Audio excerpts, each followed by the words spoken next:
এই বছর আমার জন্মদিন কিছুটা এরকম কাটলো। Today is 22nd November. সকালটা শুরু করলাম এক গ্লাস উষ্ণ গরম জল খেয়ে। Then I did some journaling.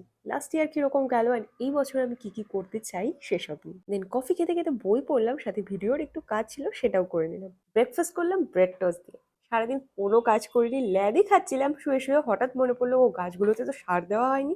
গাছগুলোতে না ফুলই আসছে না। বোগেনভেলিয়াতে এমন কি করলে গাছ ভরে ফুল আসবে আমাকে একটু জানিও তো, তোমরা কেউ জানলে। লাঞ্চে সিরাজ গোল্ডেন থেকে মাটন বিরিয়ানি আর চিকেন টিক্কা মশলা অর্ডার করা হয়েছিল। ভীষণ টেস্টি ছিল, তাই লাঞ্চটা একটু বেশি হেভি হয়ে গেছে সবার।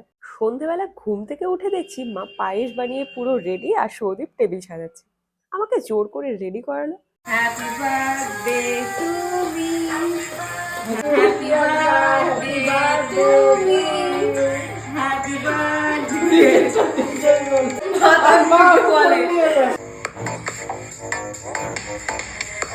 একটা হ্যাক দেখেছিলাম যেটা ট্রাই করার চেষ্টা করলাম, কিন্তু কোনো কাজ হলো না। কই, এটা তো একটা কাজই করলো না।